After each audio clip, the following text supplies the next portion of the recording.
Khamenei ಸಾವು ಹಿನ್ನೆಲೆ ಕೇಂದ್ರದಿಂದ ನಿಗಾ ಸೂಚನೆ ಬಂದಿದೆ. ಯಾಕಂದರೆ ಕೇಂದ್ರ ಗೃಹ ಇಲಾಖೆ ಏನಿದೆ ಅದು ಒಂದು ರೀತಿಯಾದ ಮಹತ್ವವಾದಂತಹ ಸೂಚನೆಯನ್ನು ಕೂಡ ಕೊಟ್ಟಿದೆ ರಾಜ್ಯಗಳಿಗೆ.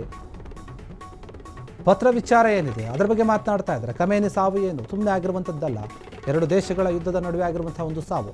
ಕೇಂದ್ರ ಗೃಹ ಇಲಾಖೆಯಿಂದ ರಾಜ್ಯಗಳಿಗೆ ಪತ್ರ ಬಂದಿದೆ. ಆ ವಿಚಾರವಾಗಿ ಯಾವುದೇ ಪತ್ರ ಬಗ್ಗೆ ನನ್ನ ಗಮನಕ್ಕೆ ಬಂದಿಲ್ಲ ಅಂತ ಹೇಳ್ತಾ ಇದ್ದಾರೆ.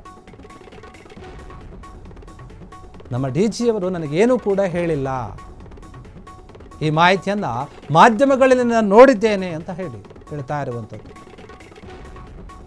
ರಾಜ್ಯದಲ್ಲಿ ಅಹಿತಕರ ಘಟನೆ ನಡೆದೇ ಇಲ್ಲ. ಏನೇ ಇದ್ರೂ ಕೂಡ ನಾವು ಎಚ್ಚರಿಕೆಯನ್ನು ವಹಿಸುತ್ತೇವೆ. ಬೆಂಗಳೂರಿನಲ್ಲಿ ಗೃಹ ಸಚಿವ ಪರಮೇಶ್ವರ್ ಅವರ ಪ್ರತಿಕ್ರಿಯೆ ನೀಡಿರುವಂಥದ್ದು. ಕೊಲ್ಲಿ ದೇಶಗಳಲ್ಲಿ ಕನ್ನಡಿಗರು ಸಿಲುಕಿದ್ರು, ಆ ವಿಚಾರವಾಗಿ ಕೂಡ ಮಾತನಾಡಿದ್ದಾರೆ. ಪ್ರಧಾನಿಗೆ ಈಗಾಗಲೇ ಸಿಎಂ ಇದು ಪತ್ರವನ್ನು ಕೂಡ ಬರೆದಿದ್ದಾರೆ. ಸಿಎಂ CS ಇಬ್ಬರು ಕೂಡ ಬರೆದಿದ್ದಾರಂತೆ. ಅವರೆಲ್ಲ ಯಾವ ಸ್ಥಿತಿಯಲ್ಲಿದ್ದಾರೆ ಅಂತ ಇನ್ನೂ ಕೂಡ ಗೊತ್ತಾಗಿಲ್ಲ. ಅವ್ರ ಬಗ್ಗೆ ತಿಳ್ಕೊಳ್ಳುವಂಥ ಪ್ರಯತ್ನ ಮಾಡ್ತಾ ಇದ್ದೀವಿ. ಖಮೇನಿ ಸಾವನ್ನು ಖಂಡಿಸಿ ಪರಮೇಶ್ವರ್ ಅವರು ಮಾತನಾಡಿದರು. ಈ ಖಮೇನಿ ಅವರು ತೀರ್ಕೊಂಡ್ರಲ್ಲ ಸರ್, ಅವ್ರ ಪರವಾಗಿ ಹೋರಾಟಗಳಾಯ್ತು ಒಂದಷ್ಟು ರಾಜ್ಯದಲ್ಲೂ ಕೂಡ. ಕೇಂದ್ರ ಗೃಹ ಇಲಾಖೆಯನ್ನು ಸೂಚನೆ ಕೊಟ್ಟಿದೆ, ಆ ಹೋರಾಟ ಮಾಡೋರ ಮೇಲೆ ಒಂದಷ್ಟು ಕಣ್ಣಿಡಿ ಪ್ರಚೋದನಾತ್ಮಕ ಭಾಷಣಗಳು ಸೇರಿದಂತೆ ಕೇಂದ್ರ ಗೃಹ ಇಲಾಖೆ ಪತ್ರ ಏನಾದ್ರು ಬಂದಿದೆ? ನನಗೆ ಮಾಹಿತಿ ಇಲ್ಲ. ನಮ್ಮ ಚೀಫ್ ಸೆಕ್ರೆಟರಿ ಅವರಿಗೆ ಏನಾದರೂ ಬಂದಿರಬೇಕು. ಗೃಹ ಇಲಾಖೆಯಿಂದ ಡೈರೆಕ್ಟ್ ಆಗಿ DGಗಳಿಗೆ ಬರೆಯೋದು, ಸಂಭಾವ್ಯ ಹಿಂಸಾತ್ಮಕ ಆ ಥರ ಏನಾದರೂ ಬಂದಿದ್ರೆ ನನ್ನ ಗಮನಕ್ಕೆ ತಂದೆ ತರ್ತಾರೆ. ನಮ್ಮ DG ಅವರು ನನ್ನ ಗಮನಕ್ಕೆ ತರ್ತಾರೆ. ಇಲ್ಲಿವರೆಗೂ ನನಗೆ ಆ ರೀತಿ 28ನೇ ತಾರೀಕಿಗೆ ಕಳಿಸಿದ್ದಾರೆ. ನನ್ನ ಹತ್ರ ಯಾವುದನ್ನು ಚರ್ಚೆ ಮಾಡಿಲ್ಲ DG ಅವರು ಆ ವಿಷಯದಲ್ಲಿ.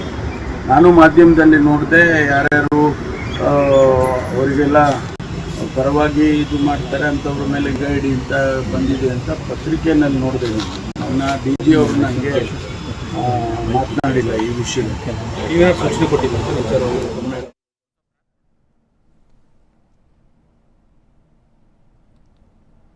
ಬೆಂಗಳೂರಲ್ಲಿ ಗೃಹ ಸಚಿವ ಡಾಕ್ಟರ್ G. ಪರಮೇಶ್ವರ್ ಅವರು ಮಾತನಾಡಿದ್ದಾರೆ. ಏನಂದರೆ ಕೇಂದ್ರದಿಂದ ಏನೋ ಒಂದು ಪತ್ರ ಬಂದಿದೆ ಅಂತ ಹೇಳ್ತಾ ಇದ್ರಲ್ಲ, ಅದ್ರ ಬಗ್ಗೆ ನಮಗೇನೂ ಕೂಡ ಬಂದಿಲ್ಲ, ಯಾವ ಪತ್ರವೂ ಕೂಡ ಬಂದಿಲ್ಲ, ನಮ್ಮ ಗಮನಕ್ಕೆ ಏನೂ ಬಂದಿಲ್ಲ. ಇನ್ನು ಬೇರೆ ದೇಶಗಳಲ್ಲಿ ಮಧ್ಯಪ್ರಾಚ್ಯದಲ್ಲಿ ಯಾರ್ಯಾರು ಕನ್ನಡಿಗರು ಸಿಲುಕಿದ್ದಾರೋ ಅವ್ರ ಬಗ್ಗೆ ಕೂಡ ನಾವು ಗಮನ ಹರಿಸ್ತಾ ಇದ್ದೀವಿ, ಅವರನ್ನು ಸಂಪರ್ಕ ಮಾಡುವಂಥ ಕೆಲಸ ಮಾಡ್ತಾ ಇದ್ದೀವಿ. ಇನ್ನು ಅವರು ಅಲ್ಲಿ ಯಾವ ಪರಿಸ್ಥಿತಿಯಲ್ಲಿದ್ದಾರೆ ಅನ್ನೋದು ಇನ್ನೂ ಕೂಡ ಗೊತ್ತಾಗಿಲ್ಲ.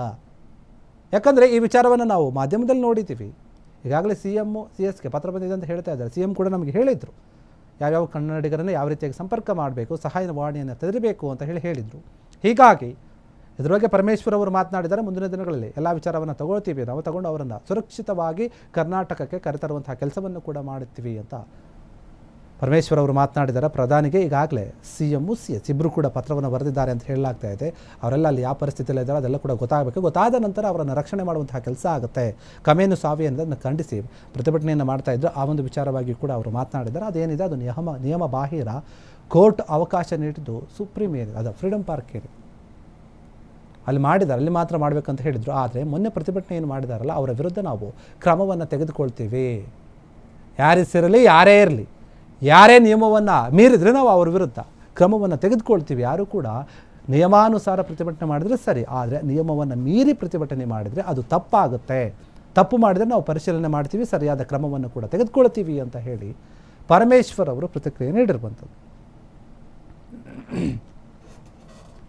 ಕ್ಷಣ ಕ್ಷಣದ ಸುದ್ದಿಗಳಿಗಾಗಿ ಫ್ರೀಡಂ ಟಿವಿ ಸಬ್ಸ್ಕ್ರೈಬ್ ಮಾಡಿ, ಲೈಕ್ ಮಾಡಿ ಹಾಗೂ ಫಾಲೋ ಮಾಡಿ.